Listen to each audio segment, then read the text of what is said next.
go! Video games.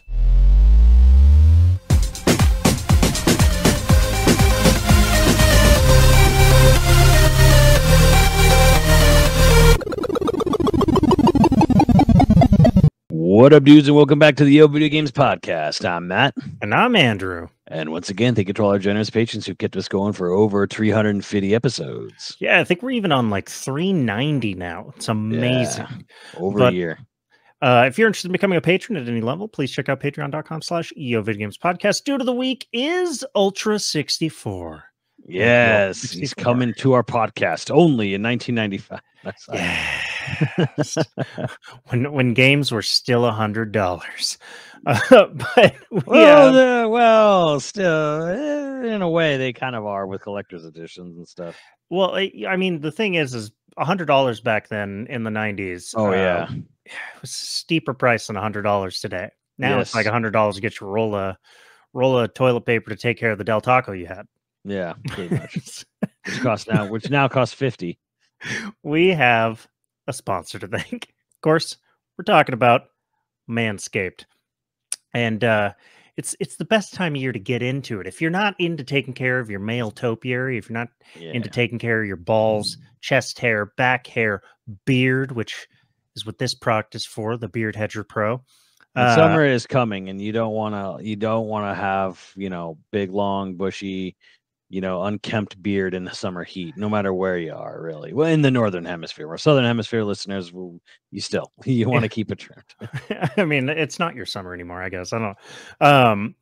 But one of the things that I really love about this thing is the adjustable on the fly guard, and the long battery life is another thing to love. I think I've only charged this twice. I use it probably 2-3 times a week if I'm really keeping the beard the same length.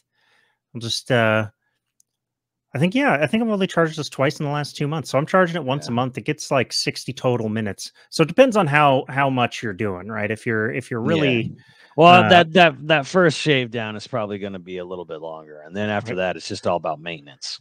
Yeah, and I mean, if you're doing like a lot of styling, maybe, I don't know.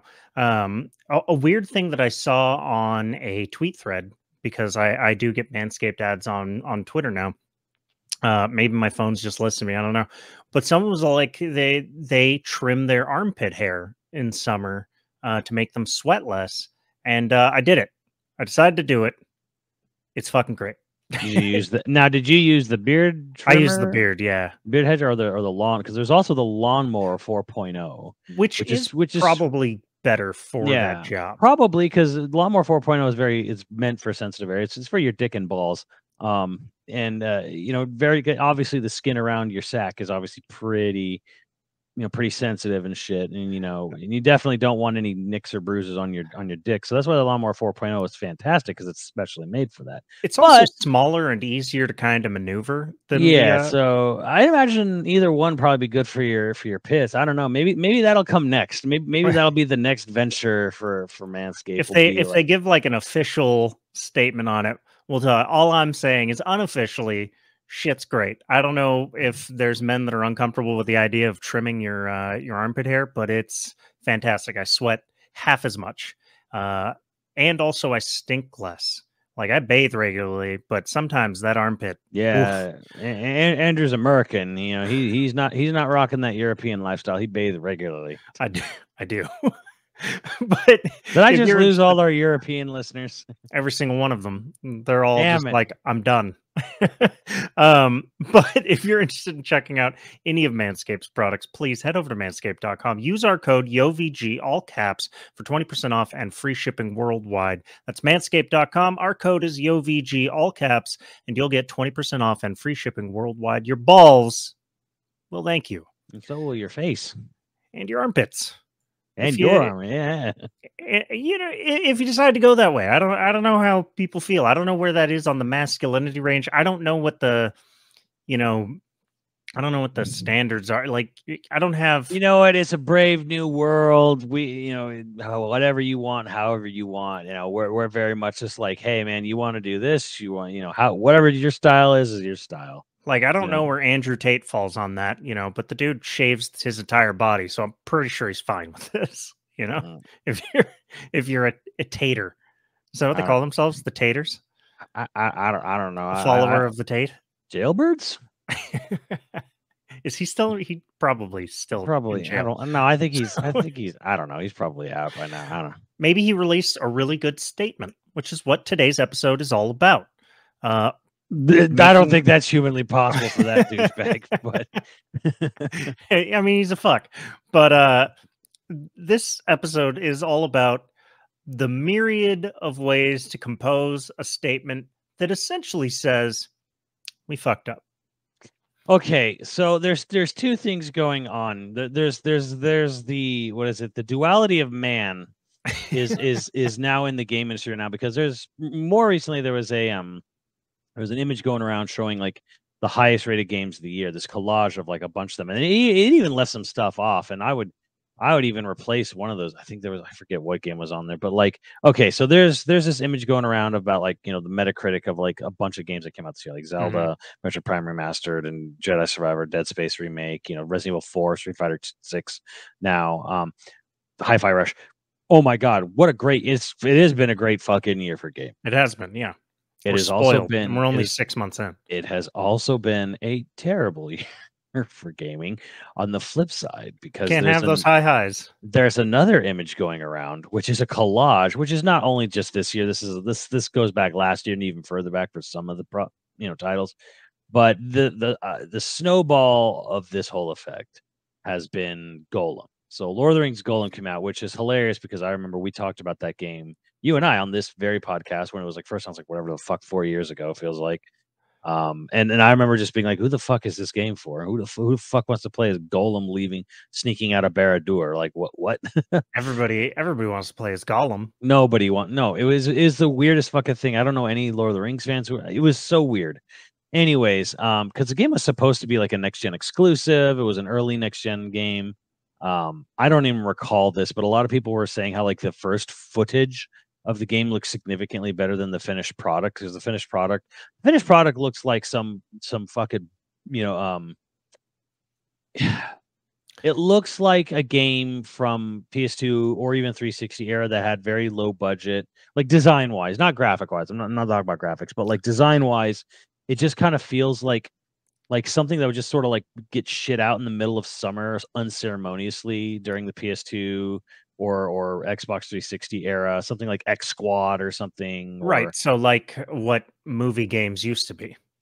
Yeah, like something like just something that gets douched out in time for the movie to come out, and yeah, just something that just kind of got like squeezed out, you know, like an unintended fart or something. There's some screenshots where it looks like claymation. Yeah, like I don't know if it's just like a weird loading thing or well, movement, but it does. It looks like claymation in a couple of screenshots. Is, as I watched a little bit of a review of the game, and the guy was like, I really hate doing this. I don't like making negative reviews, whatever. And it was a very long review. It was like, oh, I got to go. Like, which I understand that, yeah. You know, he went into detail like why it doesn't work. And what I was seeing was that the game looked extremely amateurish.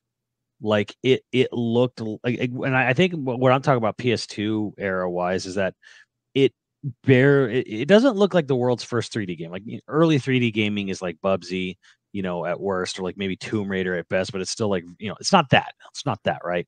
But it definitely, when you see how Golem controls and moves and everything, it's like, wow, this looks like people who barely have a grip on 3D games. It looks very like just slippery, loose, just it functions basically like the best you can kind of say. And that's just for character movement and mobility stuff. And like, you know, when he's swinging, like he literally, so he'll grab a pole, right? And the body just goes dead stiff like this, holding with his legs, you know, put together. And the body just it just moves without any animation. His character model just freezes in place. And the body just pivots and then like flies off. And that's how he jumps off. Like, whoa, what is it? Like, it's just one of those things where it's like, this looks like a game from someone early in PS2 life who they kind of had they kind of had maybe had made a game or two, and this was like, you know, their third project ever.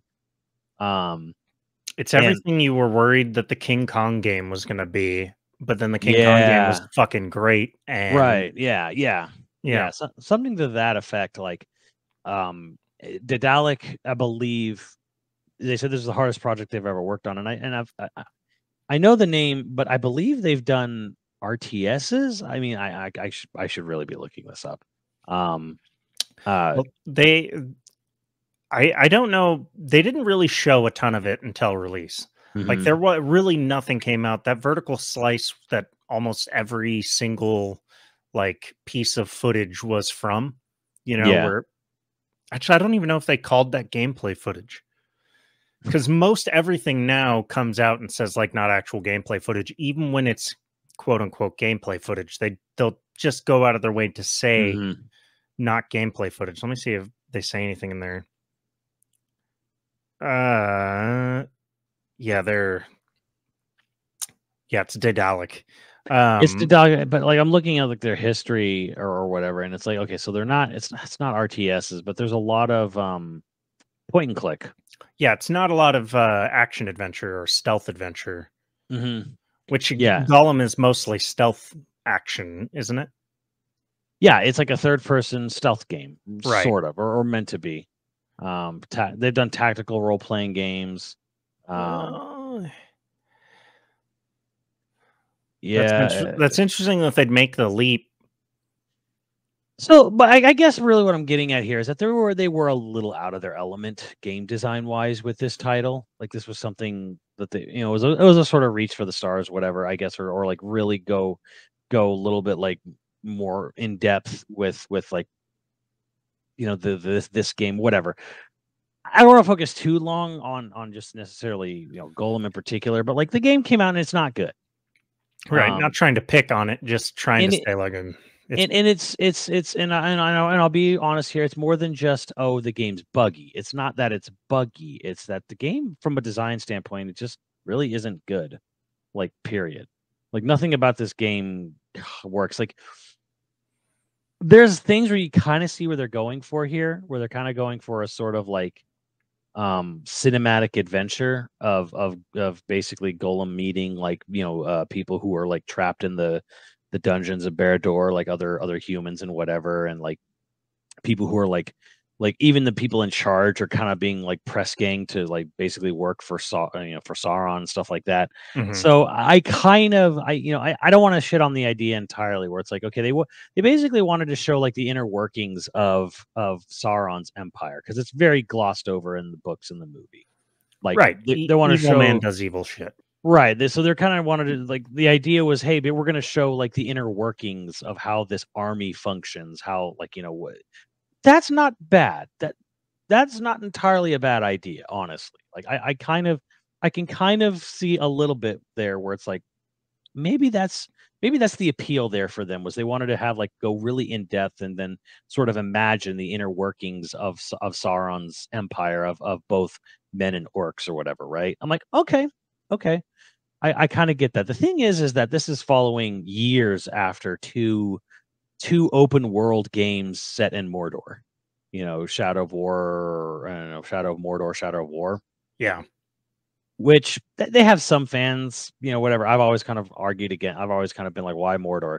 But it is another like, here it is. Here's another Lord of the Rings game in Mordor. Like people are like oddly fascinated by a character who has no lines of fucking dialogue in the movies.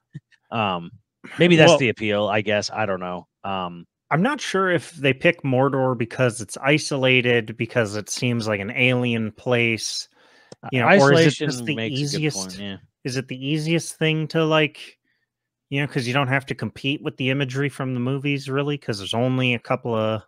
Yeah. I'm not really sure why they choose Mordor. I part of me is like, it's an executive that makes that decision, and then they hire a creative director to kind of make it happen. People tend to not realize how much of entertainment in general is executive directed these days, especially in the last 10 years when all that VC and tech money got involved. It's there's not really like a ton of creative control, especially for like big swaths of decisions. Yeah. That is with the actual creatives anymore. Your writers or your creative directors or any of that shit. and this is also there's a problem of like, because it is a licensed IP, there's someone somewhere, some IP rights holder who can come in and say no, like yeah, just who can veto? Yeah, just veto something, in the game entirely, just outright, just nope, don't like it. So yeah, there's a lot of problems there. Again, I mean, I can't for the life of me figure out why no one wanted to make a game about Strider being a ranger. or Faramir running a guerrilla campaign against the Men of the East, or That's you know, such a good point too. I'm like, yeah, wait, they made this whole Nemesis system, right? With the Shadow of Mordor games. yeah. And it's like, why didn't you make a game about Faramir and all his like, what?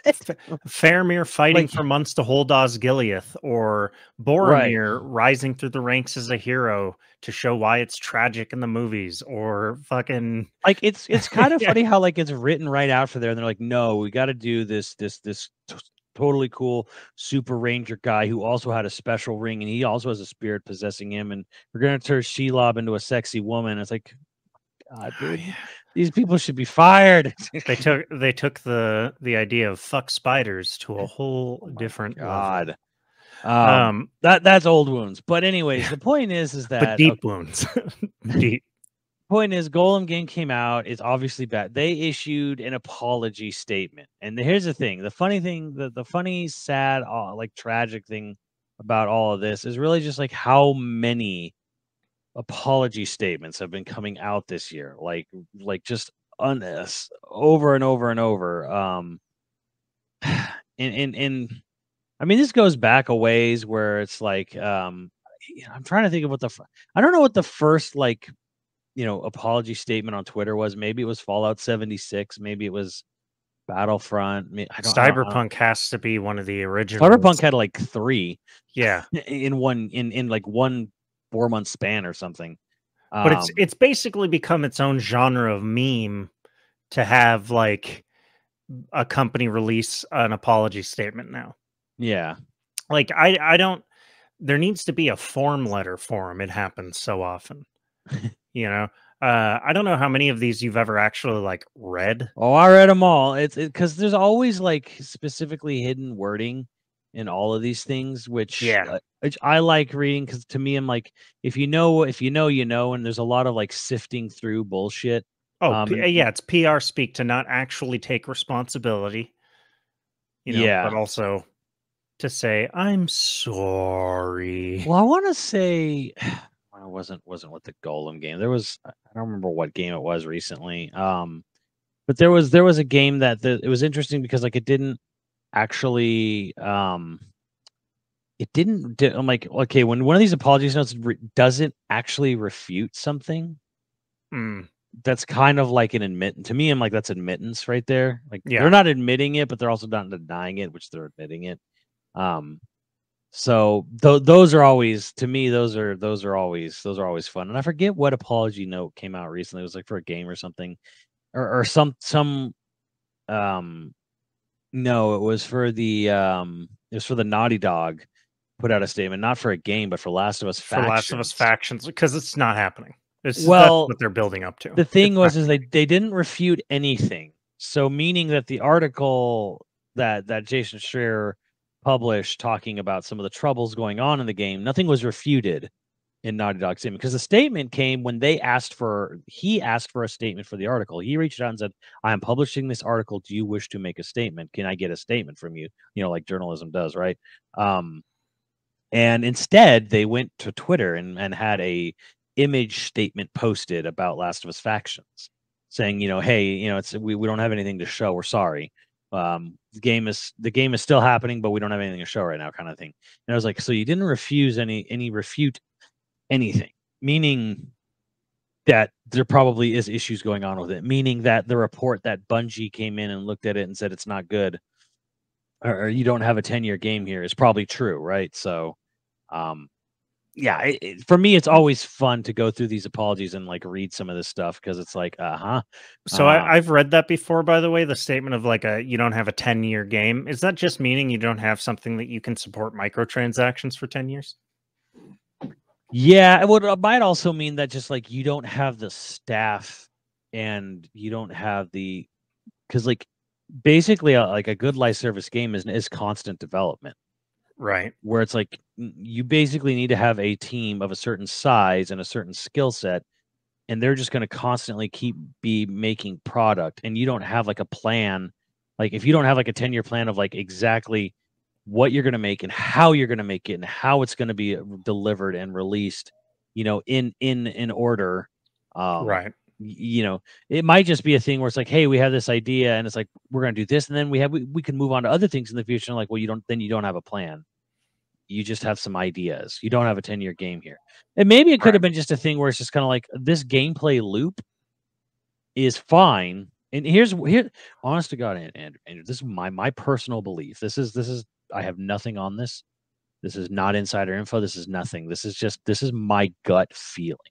My gut feeling is that they made something that's fun to play. It's a multiplayer shooter, maybe something, not an extraction shooter, but like something in a similar vein or style, right? Some sort of survival shooter segment thing, and it's good and it's fun, but it doesn't hold up for like a 10-year plan, right? Like it's just a good, fun multiplayer game that people would probably play for a year, maybe 2 years even. But they wouldn't buy it separate. It may not. It's probably definitely not worth the money for a separate thing. And it probably just isn't something that's meant to have continuous feed of new content, modes being changed, modes being added, taken away, da da da da. You know what I mean? Like it's probably just my gut feeling is that they have an expanded multiplayer mode of Last of Us, and it's probably really fun for those who really like Last of Us multiplayer, and that's probably it. And that's probably all it fucking needed to be. But there's no way to monetize it with battle passes and microtransactions for years and years and years and years, right? Like it's there's probably like you create a character, probably, I'm guessing here, and then there's probably like there's only so much you can do for like clothing and weaponry options for like visual shit, right? It's probably just a game that's meant to be a fun multiplayer mode and isn't meant to be something to be a constant source of fucking income for 10 years. And fucking my guess is Big Jim Ryan is like doesn't see the point. He wants live service titles. He's still on that fucking Kool-Aid where it's like, okay, live service is the future of gaming. He wants it to be half of the output of PlayStation, apparently. Yeah, he wants half the output to. He says like we've nailed single player, but I want us to be like known for half single player, half live service, like or half multiplayer. It's like he doesn't want multiplayer. He wants live services. He wants half of the studio's fucking portfolio to be live service. And I don't know if he realizes how just incredibly fucking stupid that sounds and how bad, actually just bad business that is. You own Destiny, so you just keep Destiny going. Maybe you could have maybe make one more when, because Destiny's been around for a while. The star is eventually going to fade on Destiny, probably sooner than later. Right. They're making Marathon, but it's an extraction shooter. But I bet it's going to be that same. There's going to be probably a battle pass type. All any one big publisher needs is one big live service title. Because here's the thing: you'll have Fortnite on your system already. PUBG is probably still playable on PlayStation. They have that stupid fucking Splatoon game coming out from Square Enix that they obviously are money hatting the fuck out of that because they want a Splatoon game. Foam Wars? Foam Stars or something? Foam Stars. That's amazing. Stupid as fuck. I can't believe that Nintendo might sue them, right? No. No. They would love to, but no. God, it's such a rip though. It's so fucking obvious. Amazing. But yeah, so they've already got all that, and then they even have the promise of Microsoft keeping Call of Duty on there. Although I don't think anyone cares about Warzone anymore. But I mean, they're talking about the next. Sun has said, yeah, I know, aren't they? I think they're maybe pivoting to Warzone 3.0. Yeah, the next battle pass is going to have a new map from the Netherlands for Warzone, and it's going to be built for Resurgence in mind from the beginning. Don't care. Yeah, I'm having a hard time seeing how I'll give a shit. Their gameplay systems need overhauling, man. you need to really bridge. They need to really bridge the gap between ground loot and loadout loot, because I mean, if you want to have this fucking damn near Rainbow Six Siege TTK on there, I don't know. Like, You either just get rid of one or the other. Get rid of ground loot or get rid of loadouts. Just have yeah, people spawn in with their loadout and get to it. yeah, because if your TTK is going to be this stupidly high, it's just like, well, then just have people come in with their loadouts. Like, Yeah. Go for speed. yeah, I don't know. It's I gotta do something. but yeah. Anyway, so I just think it's really stupid on Sony's part to just sit there and be like, well, it's Last of Us. And I know what they're thinking. I know what Jim Ryan and other big fucking money fucks are thinking. They're thinking Last of Us is like one of the biggest streaming series. The games have sold like 20 million a piece or something. Yeah, it's like now's Like, the time to capitalize. these are huge. We should absolutely have a live service. This would be the biggest live service. We'd have so much market. We'd have so much control of the market share. And it's like Last of Us, the heavily dramatic, super cinematic, Right. personal character driven narrative game definitely should be a live service title where people can just like run in and jump in and just like start swinging like hammers into people's heads, non-discriminately as random custom created characters. That's exactly what Last of Us is about.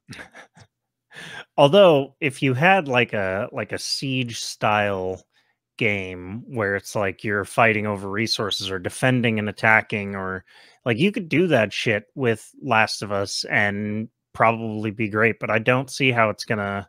Part of me kind of wonders why he's like, hey, why don't you just make it Ark with Last of Us? Like, it's set in a valley in like Montana or something, right? Like some rural area of America, right? And like the map is just like this big map that's like whatever mountains or whatever kind of like barrier it off, right? And it's just Ark.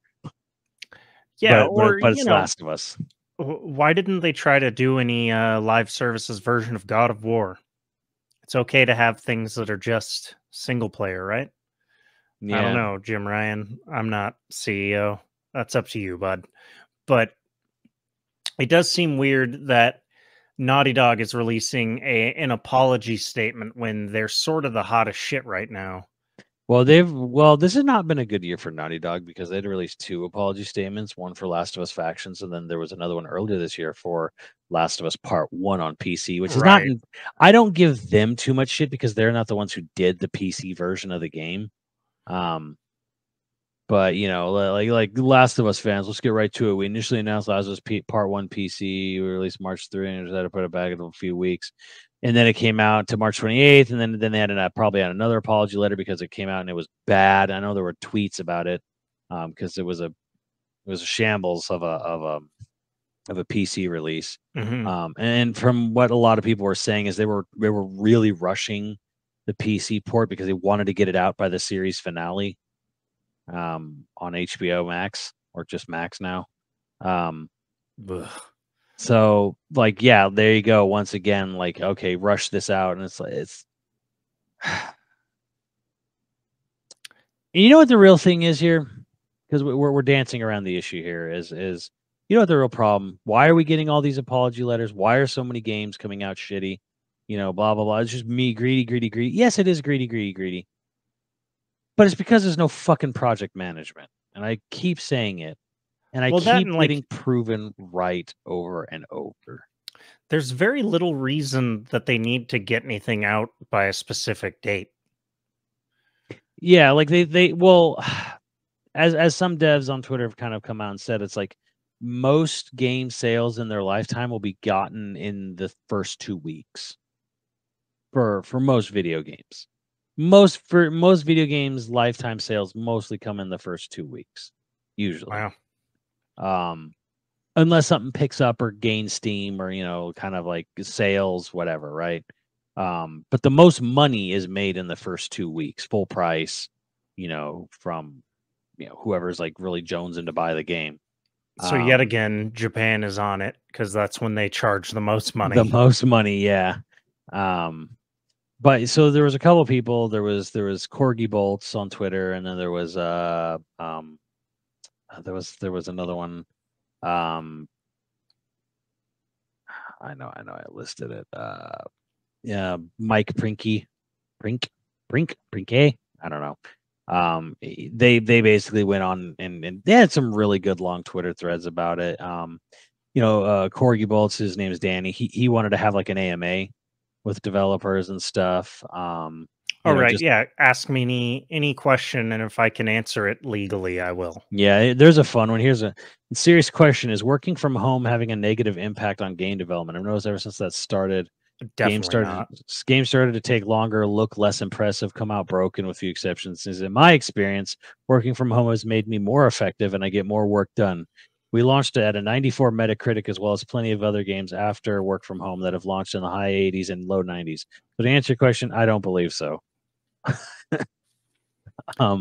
So and people are wondering, what does Danny do? He's a senior staff environment artist for Sony Santa Monica. God of War Ragnarok. One thing that I can say for that whole thread, he answered from everything that I saw, and he went way longer than I paid attention to it, but in good faith. He did everything in good faith. He wasn't a shit to anybody. No matter how dumb the question, there were some dumb fucking questions in there sometimes. Yes. Yeah. Like, damn. Every now and then, and I'm not saying this to like shit on teenagers where I'm just like, oh, that next generation. Yeah. I'm not saying it, but every now and then it's easy to forget that a lot of people on social media are teenagers. A lot of the edgy people and a lot of people that say some of the dumbest shit you've ever read is a teenager who has little to no life experience. So cut him some fucking slack. And I think that's something that Danny did amazing, where there was stuff that like some of the questions where my first instinct was to just shit all over the person, and then instead he answered in good faith, and then you find out like, yeah, I'm actually only 15 and I've never looked into this before, and it's like, oh, okay, well, I guess I'm the asshole, which is true. Yeah. But I do think that that's a really impressive thing on his thread. There was another thread, and I can't remember the name of the guy that did it, but it was another dev who was basically just trying to say like, fuck you, you're the bad guy for people making fun of these statements, by the way. And I think that's the wrong way to handle it, because I can understand the abuse getting to you. Like, you're a game dev and you're getting shit on because the game that you worked super hard on, and none of these guys are taking it easy. Like, game development, you're working real long hours. It's not an easy job. But like, it's easy to turn around and then be like, well, you're the asshole, game customer. I don't owe you a finished game. And that was one of his tweets. And so I was like, we don't owe you a finished game. And it's just like, well, what the fuck do you owe people then? I mean, I believe if you're releasing a game, if you're like an indie publisher, so you're the publisher and the developer, yeah, you absolutely owe the people you're selling to a finished product. Yeah. And I mean, why be a game developer if all you're ever going to do is release unfinished shit? Granted, yes, if you're working for, say, Activision, it's not your decision as a developer when the thing gets released. I'm not, again, trying to vilify, but like, this guy's response was just so weird, where it was like, he was so mad that people couldn't see behind the curtain that he wanted to villainize them. And it's like, well, by nature, your business is obscure at best. So all I see as a person who's handing you $70 fucking, which is still a lot of money, even with inflation, thank you very much, is that I'm getting an unfinished hunk of shit. Yeah, I'm gonna be mad. And I think rightfully so. Yeah. I don't think that excuses abuse. Like, yeah, you shouldn't go try to bully people. But then again, maybe you should. Maybe bullying is the answer. Yeah, we gotta bully publishers, because honestly, like, one of the things that came out about this, and I think it's important to bring up, is one of the pushbacks was at an interview with Enuma. And I'm not a fan of Enuma, but like, he revealed that he said Tears of the Kingdom was done last year, a year ago. He said it was done in March 22, and he said they spent a year just optimizing it. And like, there's definitely the game fucking chokes and dies still at certain points in the game, but he said they just spent a year just optimizing the game. They also knew it was going to print money, though. Right. And so some people are like, well, why don't more publishers do this? Why don't more people do this? And the other developer had a pretty great hand. It's like that's really out of a developer's hand. We don't get to make those calls. People making the game do not get to make the call of let's just hold it off for a year. Oh, the game's done. Let's hold it off here to make sure that it functions to the maximum potential it can. Nobody gets Right. nobody gets that though. And this was from Mike Prinke or whatever, and he was like, he says, yes, publishers have deep pockets as part of his long thread. Publishers have deep pockets, but they're juggling several other projects that are like yours and are committed to a complex marketing production schedule between all of them. Unless your project is critical capitalized, there's no way they'll upend that little they'll upend that for little old you. Nintendo Zelda is different because Nintendo is both developer and publisher. They don't have to negotiate a schedule like this. And Zelda is a critical IP that their brand revolves around. They are also old and bank on their reputation more than most publishers. And this is really important. If you've been zoning me out, listen, these next couple tweets were important. To some extent, you buy a Nintendo game because it is a Nintendo game. Nintendo is aware of this and works very hard to maintain that reputation. By comparison, I don't think I've ever met a single person who buys a game from EA because it has EA's branding on it, ever. They'll buy a BioWare game because it's BioWare. They'll buy a Star Wars game because it's Star Wars, or Madden because it's NFL. EA, as a marketer, has a lot to do with the success of their game sales, but EA leaves the game's own brands to absorb the accolades or disdain. Mind you, this isn't based on any inside information. This is my perception, opinion only, but that's how EA has always read to me. I'd say other publishers operate similarly in that they depend on their own. They depend less on their own reputation and more on riding the brands they own and license. This is also very true. Remember when Vanguard came out and Activision was going through all its all the shit? Yeah.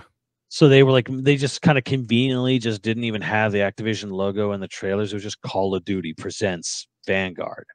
And they'll even do that because they even like it that way, because it's like, okay, yeah, then people associate Call of Duty with Call of Duty. Like, there's people out there who don't know humans make video games, basically, or act like they don't know. They don't want to think about it. Yeah, There's a they sure lot of don't people wanna- who don't want to think about art as created by people in general. Yeah, and there was a guy who got dunked on by a lot of other devs where he's just like, developers who don't crunch have no ambition, and it's like, fuck, God, yeah, and I don't have it with me, but there was one of the lead devs on Anthem. He actually came out and just started he gave his full fucking breakdown on what happened in that game. He says he's like, I was so excited to work on this. Is the type of game I've wanted my whole life to work on. He says like, but that game was what you saw was made in 15 months. Wow. He's like, there was no game before that. He's like, he says he worked 90-hour weeks for like 9 months or something like that. Good God. Yeah. 90, and he said most of the staff did too. So people were working 90-hour work weeks for 9 of the 15 months of that game's development. Oh, it's so gross. Yeah, because that's what fucking happened. Because again, here's a real issue here: is no one knows how to fucking manage a product anymore. Because the reality is like I truly feel like the biggest problem with this industry is that way too many fucking people are in the wrong are in the wrong position, or making the ones making the calls who shouldn't be making the calls. Like, it's been too overrun from the business side. The business side of the publishing arm overtook the developing side. So now it's like you have Megalith Publisher, and they have all the money making decisions, they have all the green lighting decisions. They're the ones who are, and sorry, and that gets all into all kinds of other shit with, like, marketing and we have to spend as much money making the game as we do advertising and all this other shit. And really, some of the biggest success stories just come from word of mouth. And it may not even be right away, but like things don't just like. Anytime I've ever seen a publisher try to make a new IP the biggest thing ever, because we're spending so much money, I've only kind of seen that work once, kind of, and that was Destiny. But didn't Destiny have It already had Bungie's name on it. It had Bungie's name on it, and it had active. So it wasn't like it was coming from nowhere, right? There, a lot of times I'm talking games like Advent Rising, or Yeah. or other projects like that, or how many times did I see it? There was, I hate to shit on them because the game was actually kind of fun, but it was like Amazon Games wanted to publish a game called Breakaway, and they were Right. we're making the next big esports thing. Never even got off the ground. The thing that breaks my heart about that is it actually was a pretty fun game. It was fun to play, but Amazon wanted to. Amazon was like really at the time was really pushing it. There was there was at least publicly there was the big TwitchCon thing where they had a big old booth for it, and there's a big push and drive for it, and Amazon was so sure they were going to have the next big esports game, and it was going to have tons of Twitch integration because they own Twitch and they own the game, and then eventually just reality kind of sunk in. You cannot force a game to be popular. Like, advertisers is there to make sure people know the game exists or whatever, but like there's a bit in gaming, it's a little bit of like you can lead a horse to water, but you can't make it drink, right? Because again, you're either charging $70 now, $60-$70 a pop, or you're basically asking me to invest all my fucking time into a project. And here's where film differs from that other forms of media. You pay, $7, $8, $10 a month, whatever, for a streaming service, right? And that's it. And then you have access to a fuck ton of movies and TV shows, and there's no commitment. Like a movie does not require you to watch X amount of hours of it for you to get to, I mean, you can say, oh, they get to the good part, whatever, right? But you play a live service game, you play a free to play game, you have to invest a lot of time into that game before your character's competent, right? Or able to do like the cool shit, right? You before watch your gun's unlocked, or before you subscribe to a streaming service. You've put very little. You put a little bit of money in, little bit, like a little bit a month goes in, and you have access to a shit ton of movies and TV shows, and you don't like what you're seeing, you immediately just click off and you find something else. Right. You didn't have to invest any time. Like the most time you invest is like 8 hours, 12 hours, whatever, maybe more if you're the worst thing that's ever happened in streaming is getting people invested in something like Game of Thrones, and then you douche it out right at the end. I didn't see the ending, but apparently it's the biggest pile of shit. Like that series must have ended so horribly because people like me who really gave up on the and like I was only watching very kind of casually because basically my roommate was watching and I'd like catch a few episodes, coming in and out, and I could just tell the minute like they went off book, I was like, yeah, they don't know where they're going with this. And then I just basically stopped watching, and then it was like heard around the world how bad that ended, right? And that was 7 seasons or whatever the fuck it was. Most streaming services most shows don't make it to 7 seasons anymore, right? Right. So, yeah, no, that last season was at most with anything, you're investing 2 hours into a movie, you're investing 8 to 12 into a series at most, right? Right. 8 to 12 hours is barely getting off the fucking ground in a live service game. That's like you're maybe at a tutorial. Yeah. Yeah, like no, I definitely think there's a key difference when marketing a game to a movie, in that a game these days, I feel like trailers don't sell a game because everybody now knows that a trailer is not necessarily going to have anything to do with the game. Yeah, gamers are becoming real savages, and this goes all the way back to these apology letters because the thing is like people have gone through this so much. It's like cool CG's trailer. I'm super hyped for the game because I buy the game immediately. The game's a piece of shit. And you're like, what the fuck happened here, man? Yeah, and trailers are conditioned the mainstream audience to not trust them, rightfully so. Well, that and like sometimes, and I don't know exactly how true this is because this is another like Twitter thread that I had seen, but like sometimes it's literally a marketing, like the example that I had seen was like a marketing firm in Indonesia animated an entire CG animation for this game that came Oh, that yeah, I know what you're like talking about. never came out. Or when it did come out, it was a totally different game. Like it wasn't an Yeah. adventure. It was like a like a Dota clone or something. But like the way they animated the CGI trailer looked like a third-person action adventure or some of that. Yeah, that I can't remember the title you're talking about. I remember this specifically because it was like they outsourced a trailer to in a completely different country. Right.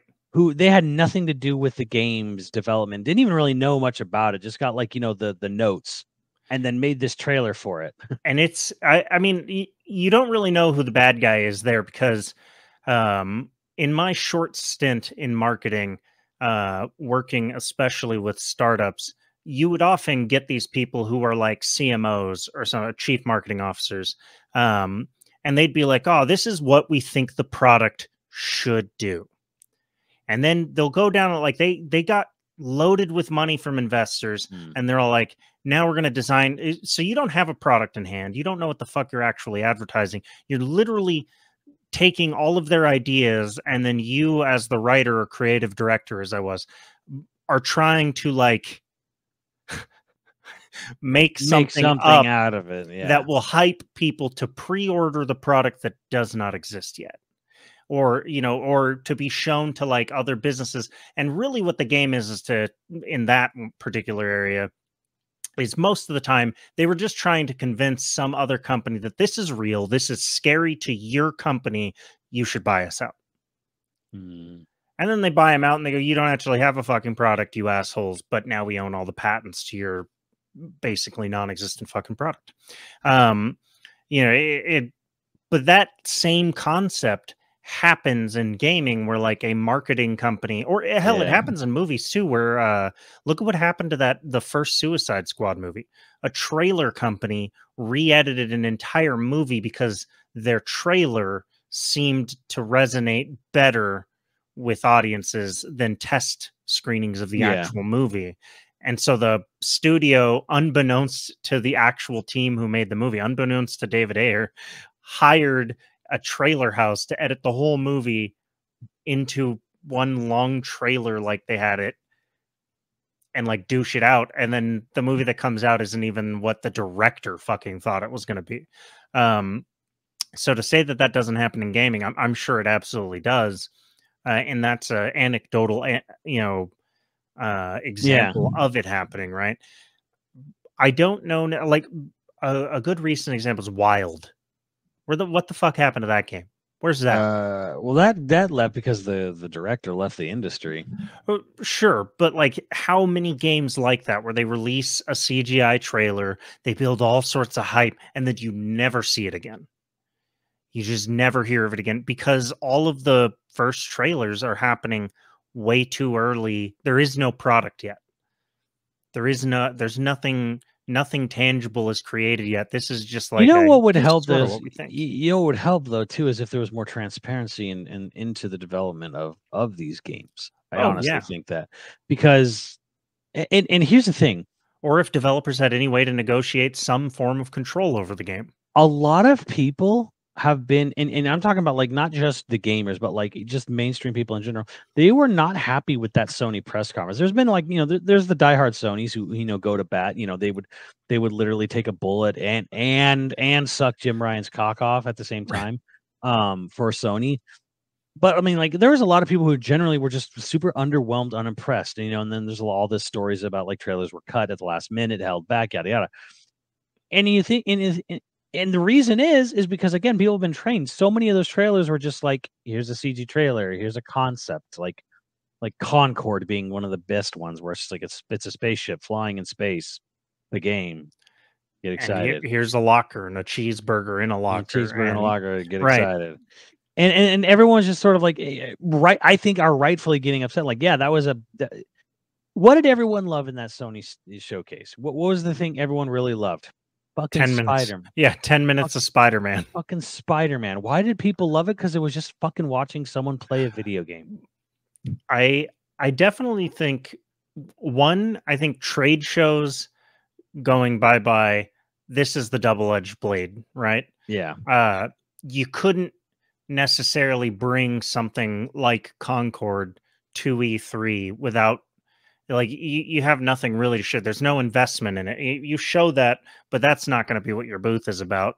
That might be like a quick snippet of an announcement, like, oh yeah, here's this game that might be coming called Concord, but that's not what you're going to show at E3. You're not going to waste your time doing that. Yeah, that's like Nintendo would have a press conference, and everyone knows that. Okay, well, starting tomorrow or today, even, or depending on the day, we're going to have hands-on footage. We're going to have show floor footage. We're going to have official preview footage, whatever. Like then but very rarely would Nintendo would show up very rarely with games that weren't on their show floor. There'd be like one or two at the end, right? Like here's a long-term game. It'll be here next year or whatever, right? Right.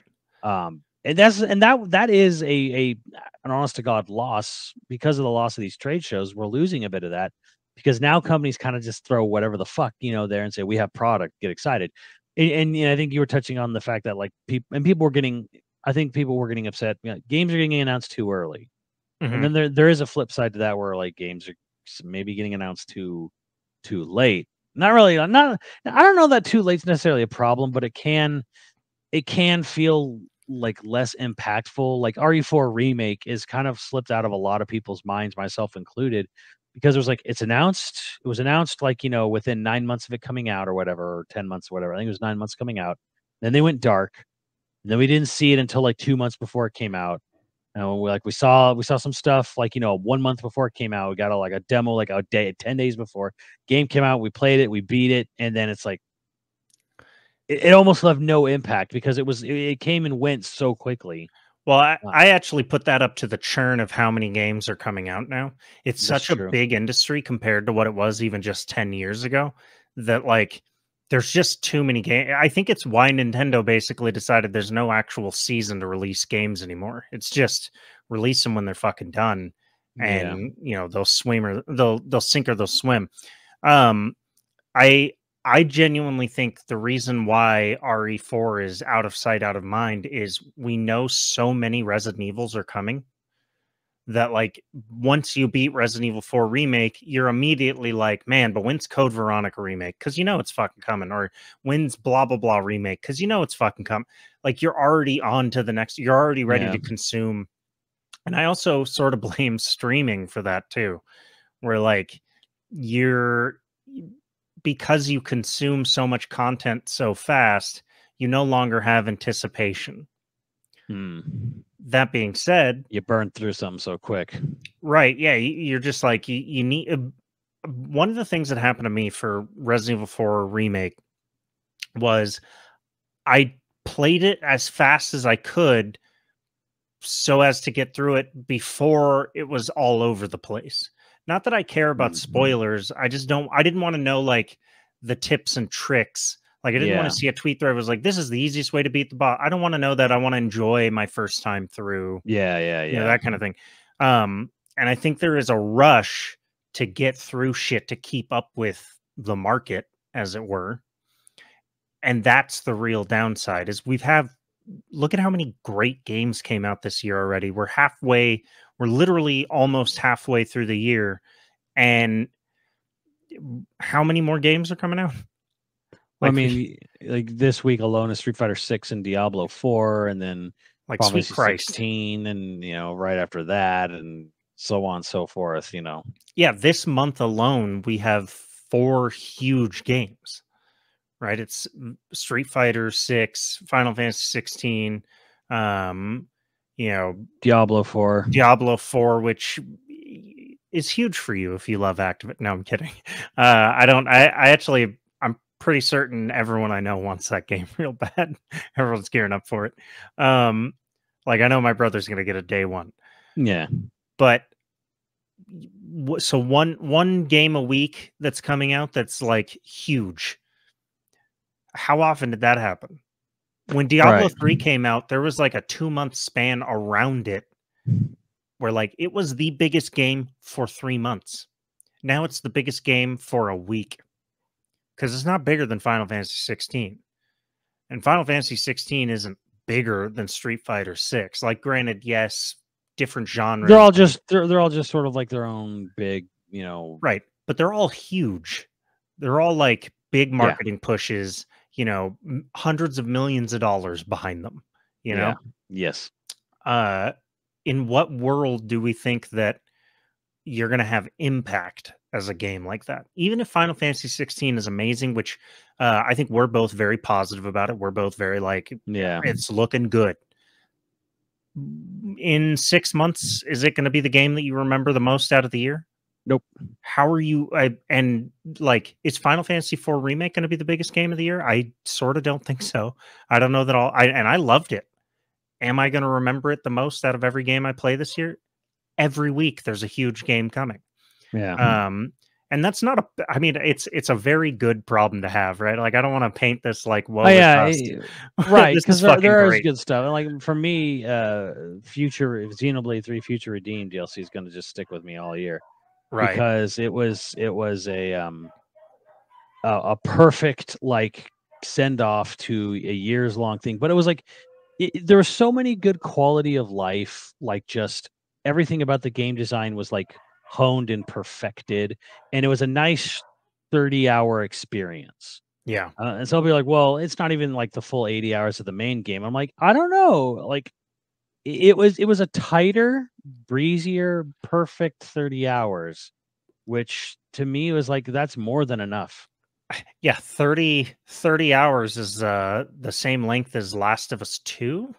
Yeah, The like entire fucking game. Like, there's a lot of and content it's there. been crazy. Like the only time it's not been like a complete joy is that, oh, I'm trying to kill like the last 3 super bosses in the Right. game. And it's like, yeah, well, they're very, very tough. You gotta have like you gotta really think about how you're equipped or whatever. And it's just like, well, yeah, they're super bosses. Why would they be easy? I could put it on easy and I could just go through it and just be like, I did it. But As a closing thought from me, you know what this really comes down to is like, you were so spoiled for choice that, one, you don't have to really buy any game when it first comes out, although there is that FOMO and there is that idea that like all the tips and tricks and all that shit's going to come out, which I just talked about. And yeah, I get that. But you don't have to buy a game brand new. You could wait a month and like there's going to be plenty of other things to play. But two, you right now could choose to just buy one game a month and you will probably get 12 fantastic games. There won't be a month going by where you're wasting your time on a game that's terrible. right. Because there's so many high quality games coming out right now. For all the other terrible games with all the apology letters, just don't buy them. Yeah, just that, or wait. Or wait. Yeah. Because here's the thing, like a lot of these games, just going all the way back to like this whole apology letter, collage, they got better, right? Like Jedi Survivor, it'll get patched, it'll get better. Right. Cyberpunk is playable now. Well, it's almost entirely different, apparently. Right. Like, it's there just you go. like rebuilt, basically. There's some games I look at this and I'm like, well, they're never gonna get better. Like, I mean, Last of Us Part Gollum is like one of those, like, I don't know if Halo Infinite is also one where I'm just like, I think it's good for what it is, but like it's still just, I think Halo Infinite's problem is less about like, oh, it's buggy or it's not unoptimized. It's like, no, they just decided to drop making content that they said they were going to make for it. Yeah, they didn't live up to their own promise. So that is like, well, what is there is probably fine. but again, when we're talking about like every week a huge game's coming out, fine doesn't make you swim anymore. A lot of games, again, they might get better over time. Cyberpunk, Jedi Survivor, Last of Us Part 1 on PC, Battlefield, one of them maybe, I don't know. But like Fallout 76 from what I understand is actually competent now. I think a lot of them are fixed and will get fixed. Yeah. But it's also like, if you know you're going to have to budget to keep the team going to fix the thing when it's released, why not just budget the extra few months? Yeah, and right there is because they want like a cash influx. Yeah, I guess, yeah. Which is, to me, is like playing such a weird, stupid game because you're just like, murdering you're killing all your momentum for when the game's so fixed. It's like, well, we need to bring some cash in, and then we'll spend it, for the next few months to fix the game. Where it's like, okay, so you're going to release a product is not ready, but you just want to get the cash influx, from people suckering people in on their hype. and then you'll just spend some of that immediate cash influx to fix the game. I mean, what it really comes down to, and we've talked about it somewhat before, is it's probably because a lot of these are publicly traded companies and they want the cash influx right before financials release. Yeah, and here's a crazy thing So they too. don't care that it murders it overall. Here's what doesn't make sense. Why the fuck is Sony, Microsoft, hell, even even fucking EA to an extent? Why are they wanting to release, like, Redfall's another game right there that'll get better, but it's like, why are you releasing a product that's not fucking ready? Well, we need to have something ready to go, and it's kind of like, no matter who you are, like, if you're Sony or Microsoft or fucking EA or Activision, you have the money, you have the ability to fucking float in another few months, another fucking year even. You have that money. I don't buy it. Like something like Lord of the Rings Golem. That's just kind of a shit sandwich. That was never just. I don't. There's no good solution for that game. Like the game is just not good from a design standpoint. Right. And even optimizing it or graphically, boosting it or whatever ain't gonna fucking help it. And it's a small time dev and publisher. It's just kind of like there's no saving that. Like sometimes a project just doesn't come back. And the lesson I think it learned. Well, Golem's a different case because it's not a live service game. It's not multiplayer. It's kind of its own unique case. It's just a bad game. And I don't think developers went out to make a bad game. They just got in over their head on a project that got away from them, more or less. But then you have other things like Babylon's Fall. I'm like, it's a bad game, and Square just decided, like, to within less than a year, just to drop it. And that's happening to a lot of games. Happened to Rumbleverse. It's basically happening to Multiverses. They say it's coming. They promise it'll come back, but neither of those were bad games. They just got dropped because they weren't making buku bucks. Right? And it's one of those things where it's like, well, we're not making a constant source of income on this, and it's like, we're not making all of the money, and thus we will kill it. Yeah. So I think really the lesson here really that needs to be learned is not anything from the devs, because again, if we go back to that developer, was it already blanking? Sorry, Corgi Bolts. Oh yeah, Danny. This guy, he initially talked about, like, hey, he showed his wall of games that he worked on, and one of them is Sonic Boom for the Wii U, right? Like one of the lowest rated Sonic games of all time. And he said, I really enjoyed the people I worked with while making that. This is a guy who was a senior environment artist on fucking God of War Ragnarok. Like, this was someone who makes fucking AAA high quality product, but even but sometimes sometimes a project doesn't come to fucking together, Right. And I think really this needs to fall on the publisher side of things, which is, there's a couple things here. It's like, one, you need to stop being so fucking beholden to tight release schedules. You need to, and I think we also need to hire fucking better product managers. You need to know when a product's not coming together. And here's another thing I think it's important, and for me, this will never happen, but I think this is important. Studios need to be able to survive one bad game. They'll never do that.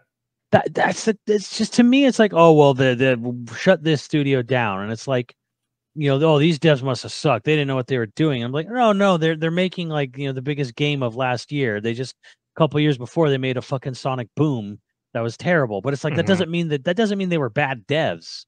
A Big Red Button, which I believe was the developer who made that, they were formed. There's a whole fucking reason for why that game fucked up the way it did, was because Sega went behind their back, made a deal with Nintendo for Wii U. So they literally took the project they were making on the Cry engine and told them, you got to make it run on Wii U. And they're like, what? Yeah, we signed an exclusivity deal with Nintendo without telling you. Good luck, guys. Needs to be out by November. And that's literally what happened to that company. And then they basically floundered for a little bit, trying to do some small mobile shit. And I think it's gone now. But it's like, studios need to be able to survive one fucking bad game. Like, yeah. That's to me. I mean, like, it was easier for them to do that when games didn't cost as much or take as long to make, and they could quickly bounce onto another project. A game came out bad. Well, within 9 to 12 months, we'll have another product ready to go. And for some of the bigger developers, like they have multiple projects going at once, so one bad game isn't going to necessarily ruin their whole year. Yeah, and they'll be like, "Well, games cost so much to make; they cost so much to advertise." I'm like, maybe they shouldn't. Right, make them small. Well, games don't need to be that big. You don't need to advertise that much. This is a whole nother episode topic here. But I think video game marketing is like the fact that they say they spend as much as the budget of the game. I think that's I think they're getting ripped off a bit. I think Absolutely. video game marketing, you need to be smarter. You need to think about what you're doing, and I don't think you need to be spending the kind of money you are on video game marketing. You just fucking don't. How much money does it cost to put something on YouTube? I mean, it's not even put it on YouTube. Like, just start budgeting to do like a 10-minute demo.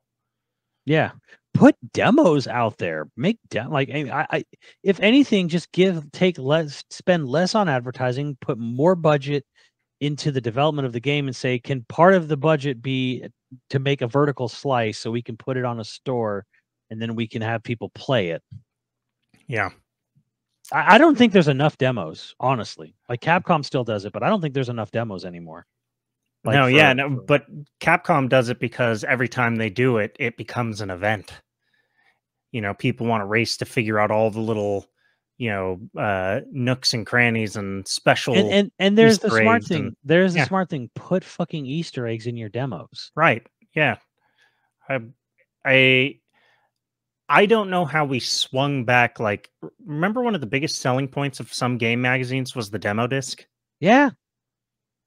I mean, nobody bought them. Everyone just went into the fucking Barnes and Noble and just took it. But yeah, no, I mean that sucked. But you don't have to worry about that now. It's digital download era. Right. All right. As always, we've got some patrons to thank. If you're interested in becoming a patron at any level, please check out patreon.com/YoVideogames podcast. Dude of the week was Ultra64. Thank you, Ultra64. And our producers for this episode are Mutt Chops Johnson, The Pink Hammer, The Schmidt One, Screwnami, Kuroi35, Hyperviper89, Ziggy Z, and Online Persona. Thank you, dudes, and we will catch you next time. Later, dudes.